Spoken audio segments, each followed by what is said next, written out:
सुप्रभातम छात्रों। आज हम कक्षा 10 में तृतीय पाठ स्वराष्ट्र गौरवम का सरलीकरण करेंगे। मैं आप सभी बच्चों का ध्यान आकृष्ट करना चाहता हूं कि सबसे पहले हम पाठ परिचय के बारे में जानेंगे। पाठ परिचय है अस्माकं चिंतने राष्ट्रस्य अवधारणा अति प्राचीना विद्यते। हमारे चिंतन, हमारे सोच में राष्ट्र की अवधारणा, चिंतन होती सोच, हमारे चिंतन में राष्ट्र की अवधारणा बहुत ही पुरानी है, अति प्राचीन है। वेदेष्वपि आराष्ट्रे राजन्ये यजुर्वेद। वेदों में भी, वेदेशु प्लस अपि, इको यणचि सूत्र लग रहा है यहाँ पे, तो यण संधि है। वेदों में भी आराष्ट्रे राजन्ये, राष्ट्र में क्षेत्रीय, जो यजुर्वेद से लिया गया है। ये शब्द, जो ये पंक्ति है, यजुर्वेद से ली गई है। इसका अर्थ है राष्ट्र में क्षेत्रीय। वेदों में भी राष्ट्र में क्षेत्रीय। वयम राष्ट्र जागृयाम, हम सब देश के प्रति जागृत रहें, हम सब देश के प्रति जागृत रहें, जो यजुर्वेद से लिया गया है। अहम राष्ट्र संगमानी वसुनाम, मैं देश के लिए धन प्रदात्री हूं, धन देने वाला हूं, मैं देश के लिए धन देने वाला हूं। ऋग्वेद से लिया गया है। इत्यादिषु बहुषु मंत्रेषु राष्ट्र शब्दस्य प्रयोगेन एतत् स्पष्टम अस्ति। इत्यादि बहुत से मंत्रों में राष्ट्र शब्द का प्रयोग, इत्यादि बहुत से मंत्रों में राष्ट्र शब्द का प्रयोग यह स्पष्ट करता है कि अस्माद्या राष्ट्र संबंधिनी अवधारणा आवर्चिना पश्चिमा च वागता इति। हमारी राष्ट्र से संबंधित अवधारणा प्राचीन है, जो पश्चिम से आई है। ये मन्यते तु वस्तुतः भ्रांतम संति, जो ऐसा मानते हैं वह वास्तव में क्या है? भ्रांत है। अस्माकम इदं भारतवर्षमेकं चिर पुरातन सनातन च राष्ट्र वर्तते। हमारा यह भारत देश, हमारा यह भारत देश बहुत ही पुराना है और सनातन राष्ट्र है। मातृभूमि, पितृभूमि, पुण्य भूमि है, धर्म भूमि, कर्म भूमि, देव भूमिश्च इत्येव विविधे रूपे रूपेतास्त भून्मनः मोहिनी इयम अस्माकं भारत माता। मातृभूमि, पितृभूमि, पुण्य भूमि। पुण्य भूमि इसलिए कहा जाता है भारत को क्योंकि यहाँ पे राम और श्री कृष्ण ने जन्म लिया है। गंगा, यमुना और सरस्वती जैसी पवित्र नदियां यहाँ पर बहती है, जो कहीं संसार में नहीं बहती है। धर्म भूमि, कर्म भूमि। कर्म भूमि हरियाणा के कुरुक्षेत्र में भगवान श्री कृष्ण ने अर्जुन को 18 दिन तक गीता का उपदेश दिया था, इसलिए कर्म भूमि कहलाती है। देवभूमिश्च, और देवभूमि इस प्रकार, इतियो यानी इस प्रकार विभिन्न रूपों वाली है, इस प्रकार विभिन्न रूपों वाली है। संसार के मन को मोहने वाली, संसार के मन को मोहने वाली, संसार के मन को मोहने वाली यह हमारी भारत माता है। संसार के मन को मोहने वाली यह हमारी भारत माता है। राष्ट्र संबंधी न राष्ट्रीयता संबंधी न राष्ट्र गौरव संबंधी न राष्ट्र भक्ति संबंधिनश्च केचन श्लोका अस्मिन् पाठे संकलिता सन्ति। राष्ट्र से संबंधित, राष्ट्रीयता से संबंधित, राष्ट्र से संबंधित, राष्ट्र यानी देश से संबंधित, और राष्ट्रीयता से संबंधित, राष्ट्र के गौरव से संबंधित और राष्ट्र भक्ति से संबंधित कुछ श्लोक यहाँ पर इस पाठ में दिए गए हैं। इन श्लोकों को हम आगे पढ़ेंगे। श्लोक पढ़ते हैं। उत्तरम यत समुद्रस्य हिमाद्रेश्चैव दक्षिणम वर्ष तब धारतम नाम भारती यत्र संतति। उत्तर यत समुद्रस्य, यत समुद्रस्य, उत्तर यानी उत्तर दिशा, यत समुद्र यानी जो समुद्र के, जो समुद्र के, हिमाद्रिश्चो दक्षिणम, दक्षिण में यानी दक्षिण दिशा में, जो देश, जो देश, इसमें किसके, कौन से देश की बात आई है? भारत देश की बात आई है।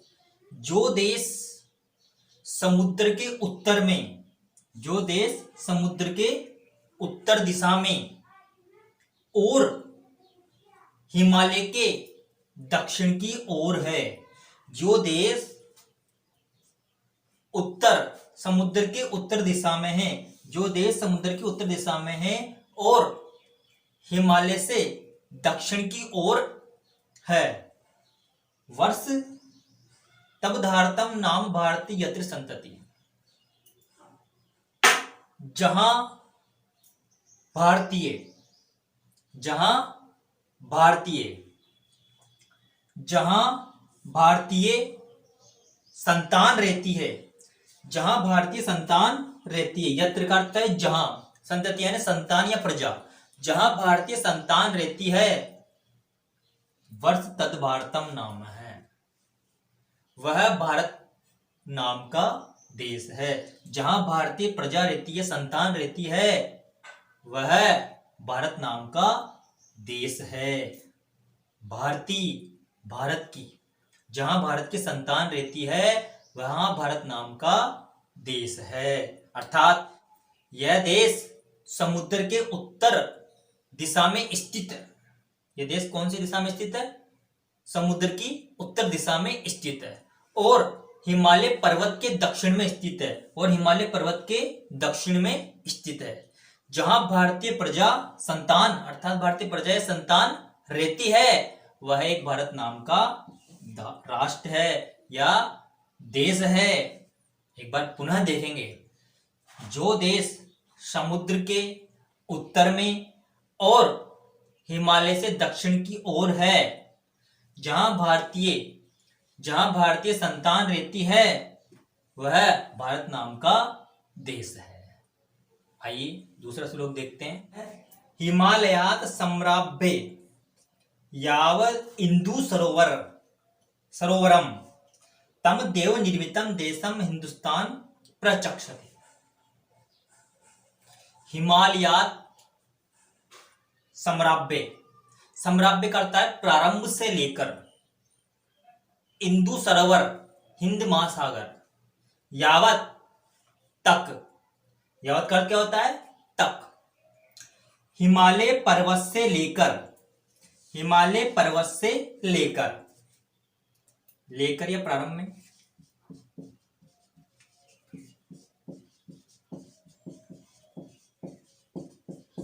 हिमालय पर्वत से लेकर हिंद महासागर तक, हिंद महासागर तक जो देश स्थित है, जो देश स्थित है, देव निर्मितम, देव निर्मितम का होता है देवताओं द्वारा बनाया गया, देवताओं द्वारा बनाया गया, प्रचक्षते कहलाता है। प्रचक्षते का अर्थ क्या होता है? कहलाता है।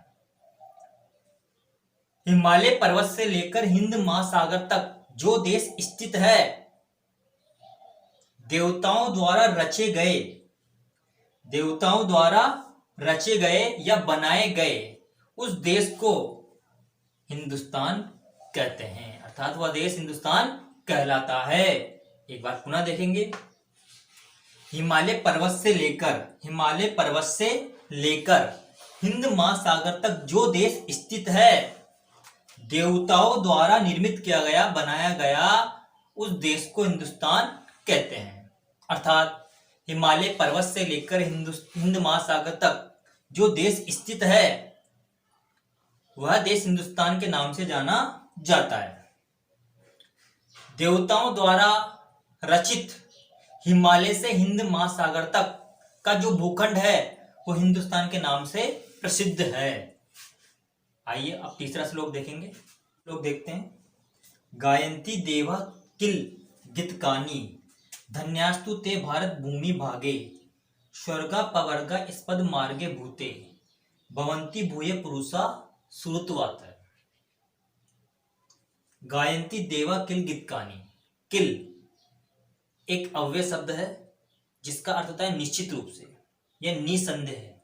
निश्चित रूप से देवता, निश्चित रूप से देवता गीत गाते हैं, निश्चित रूप से देवता गीत गाते हैं अर्थात गुणगान करते हैं कि निश्चित रूप से देवता गीत गाते हैं या गुणगान करते हैं। धन्यस्तु, धन्यस्तु पुरुषा, धन्यस्तु पुरुषा, धन्य तो वे मनुष्य है, धन्य तो वे मनुष्य है जो स्वर्ग और मोक्ष स्थल, स्वर्ग और मोक्ष स्थल के मारक स्वरूप को, स्वर्ग और मोक्ष स्थल के मारक स्वरूप को, स्वर्ग और मोक्ष स्थल के मारक स्वरूप को भारत भूमि के, भारत भूमि के, भारत भूमि के भाग में, भारत भूमि के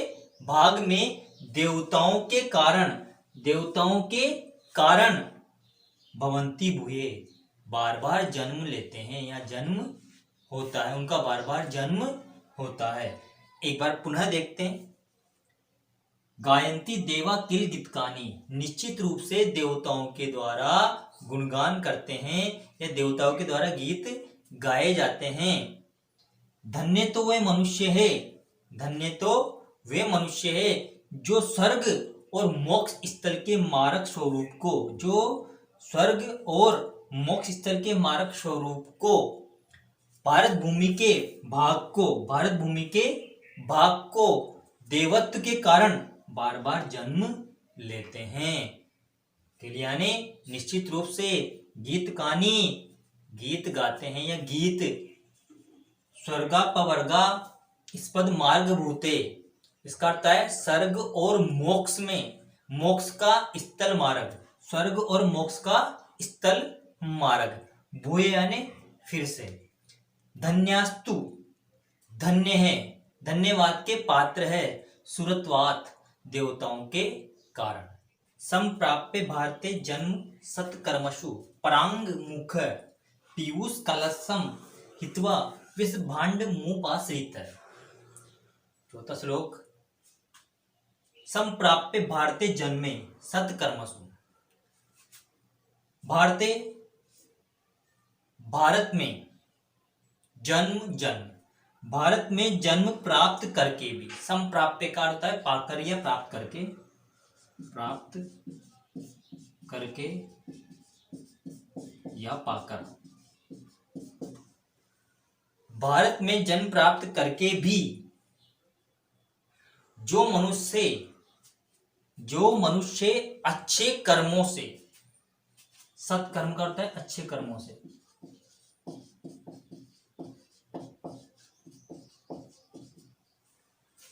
जो मनुष्य भारत में जन्म प्राप्त करके भी अच्छे कर्मों से, सत्कर्मों का अर्थ है अच्छे कर्मों से विमुख रहते हैं, अच्छे कर्मों से विमुख रहते हैं।